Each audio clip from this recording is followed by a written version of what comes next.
After 7 excruciatingly long, suspenseful days, it's finally here.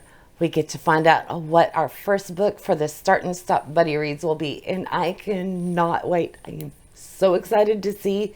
Y'all came up with a spectacular list, and every book I'm just like, I want to read that and that and that. But we're only going to be picking one, and I'm glad I don't have to make the decision because I don't know that I could. We're going to pull up a spinner wheel and do it that way. Before we do that, though, let's meet our contenders. After I find my list. First up, chosen by Tabara's Den, we have Thistlefoot. This 2022 fantasy is by Jenna Rose Weathercott. Next up, we have Sweetness at the Bottom of the Pie by Alan Bradley, and this one was chosen by Stacy Schultz. It's a historical mystery set in the 1950s. I love a good mystery. Then we have The Enchanted Hacienda by J.C. Cervantes, and that was recommended by Tennessee Girl Ann. This is a 2023 magical realism romance, so get something a little on the sweeter side, but still have a touch of magic for Halloween. Next up is one I own, Killers of a Certain Age by Deanna Rayburn. And this one was chosen by the Reading and Writing Life. This came out in 2022. It is a mystery thriller, LGBTQ. And we have elderly characters in this one. Next up, we have The Delicious Death by Kayla Cottingham. This was chosen by Abby Lynn. It's a 2023, so newer release, YA zombies at a music festival. So think like Woodstock with zombies. I'm there for it. Love the cover. Then we have The Forgetting by Sharon Cameron. And this was chosen by Christina Thompson. And this is actually a reread for Christina. She likes it so much, she wants to share it with us. This came out in 2016. It's a YA sci-fi fantasy. I've read one by Sharon Cameron, and I really enjoyed it. It was Bluebird. Good book. So next up is 7 Year Slip by Ashley Poston. And this was picked by Melanie Gillard.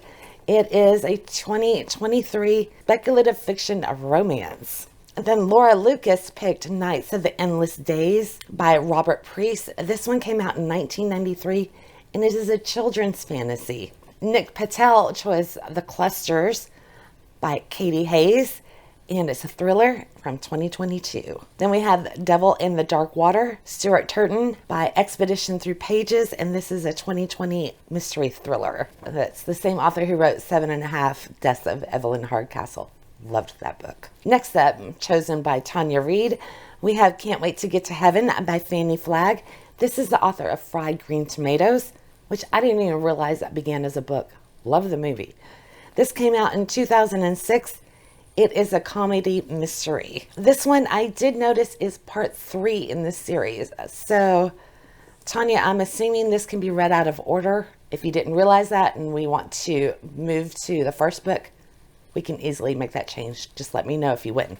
Next up, I lost my balance. We have Wish You Were Here, which starts a cozy mystery thriller by Rita Mae Brown. And this was Shayna Carell's pick. Started in 1990. It's a long series. The cat is a prominent figure in this series. Then we have The Hacienda by Isabel Quinones, and that was suggested with Cassie. 2022 historical horror thriller, supernatural suspense. I believe this one is gothic. Then our next one is another book that's on my most anticipated list, and that is Episode 13 by Craig DeLuey. This was chosen by Erica Connick. Connick. I need to find out. And this came out in this year, 2023. This is a horror ghost story. Can't wait to read it. Bibliomac went back in time a little bit to pick The Westing Game by Ellen Raskin. And this one came out in 1978. It's a middle grade mystery. I love a good middle grade. In 1978 is when I moved to Texas. I was 8 years old. We were originally from the Chicago area. Okay, we still got a couple more. There's East by Edith Pateau. This was chosen by Live a Thousand Lives. This is a YA fantasy that came out in 2003. And I believe it has dragons. And then our last one, This entry just came into the last minute. Perfect timing, page W, because I was ready to close it out and film the video, but you made it just in time. Skullduggery Pleasant by Derek Landy. This is a 2007 middle grade fantasy mystery, and it looks, I love this cover. I am so intrigued by this one. So those are our contenders. The sad thing is we'll only be reading one this month during our buddy read, but I have a feeling I'll be doing something else with the list of these books because these are incredible. I will be using this as a wish list. Time to pull up the wheel and find out which one wins. Are y'all excited? I am about to jump out of my skin. Okay, let me go over to the computer. It's over here. And then we'll have the wheel and we'll spin it and we'll find out. Ready? Okay. The wheel's all ready. It's time for the moment of truth. I'm so excited. Okay. I'm going to spin.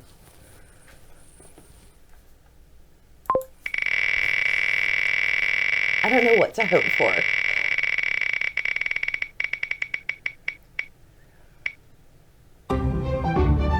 All right. The Devil in the Dark Water. This will be a good one because Stuart Turretin, I read 7.5 Deaths of Evelyn Hardcastle, and it blew my mind. I absolutely loved it, although it really wore out my brain. I don't recommend reading that in one sitting. So having a week to read The Devil in the Dark Water, this is going to be perfect if it's anything like Evelyn Hardcastle, because, you know, we're going to be glad to have that time to digest things. So let me see who this was picked by. It's Expedition Through Pages. Now that we know our book, I'm suspecting that quite a few of y'all, like me, is going to need to get your hands on a copy. I looked it up. You can get it at Barnes & Noble and Amazon. And there's also a Kindle and a Nook edition. I will put the prices here on the screen for you. So Kindle, if you have Amazon Prime, it is free there. Barnes & Noble's ebook for the Nook is $6.99, and the paperback copies and the hard copies, here's the prices. I think it was a little bit cheaper at Barnes & Noble. Anybody's wanting to get it from the library. I don't have Libby. I've never tried that. Hopefully they'll have plenty of copies of it on there if you use that. But I checked my city library, and I live in a big city. I'm in Arlington. And there's only one digital copy of the book. I don't know what's going on with the library, but that happened also when I tried to get A Darker Shade of Magic. My library didn't even have it.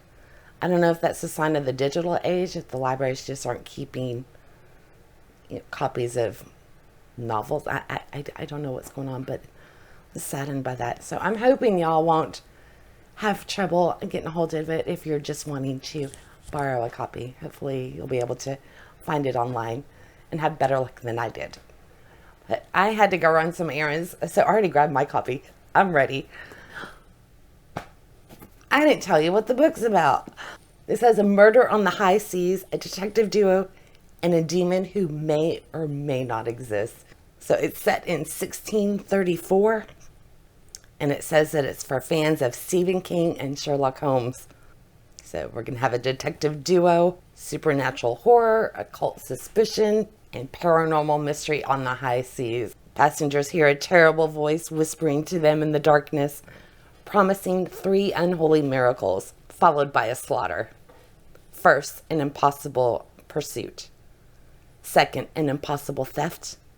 And third, an impossible murder. Could a demon be responsible for their misfortunes? So, I'm really excited for this. Before we can get into it, we need to find out when we're actually going to be reading this puppy. So here's a calendar to help y'all visualize things. We need to decide if we want to start this on the week of October 15th or wait until the week of the 22nd. I don't want to choose for y'all because I don't know how busy everybody's going to be as we get closer and closer to Halloween. So I thought I would leave it up for a vote. So just state your preference down in the comments, and I will give y'all until next Sunday, which is the 8th, and we'll go with majority at that point. And then I will come back with another video giving you our start date, and we can go from there. One thing is, luckily, Expedition Through Pages gave me the total page count of the book that she chose her page breaks from, because the copy I got today is a different edition, and it only has 486 pages, not including the reader's guides at the end. Because one thing I've noticed with Storygraph is it doesn't account for the reader guides and everything. So when it just goes by straight up percentage, if somebody's reading a different edition, it can kind of throw everything out of sync, and you end up, you're not commenting on the same place in the book. So what I did was I broke down the page breaks that Expedition Through Pages gave and converted that to a percentage, applied the percentage to my edition of the book, excluding those pages at the back, and re-tabulated and got the 4 page breaks. So we're still stopping where they intended as far as how deep into the story we are. It's just we're gonna sync everything up to my edition.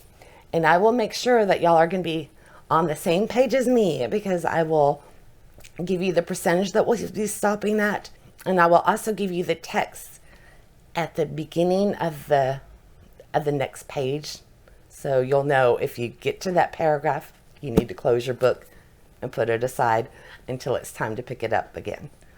So I think that'll be the way to keep everybody on the same page and talking about the same thing, and avoid any confusions or accidental spoilers before we create our own spoilers. In theory, it should work.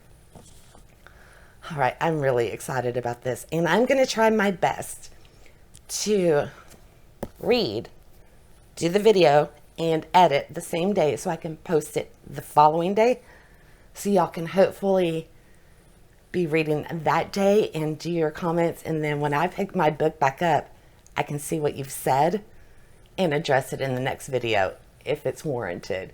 And we can just kind of go that way, skipping every other day. And I'm really looking forward to it, because forcing yourself to wait like that just builds up the anticipation, going, I want to know what happens. And it makes it so fun.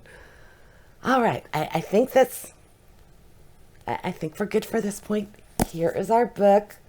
You have until Sunday to decide when we want to start this. And there are 5 page breaks, so I think that means 6 videos, and I will do them every other day. So keep that in mind. If we, it's going to take a little bit over a week. Okay. Balls in y'all's court. Decide when you want to start this puppy, and I will be back with the results next Monday. So I'll give you all to Sunday, and then I can do the video that night and post it Monday morning. In the meantime, I will be playing my other TBR games, because I still haven't done The Sims or Spookopoly, and I need to find out what the rest of my TBR is. I am currently editing Phoenix Rose's round of Just Spin It, so that should be coming out day after tomorrow. All right, y'all. I am so excited for this, and I hope you are too, and I'll see you soon.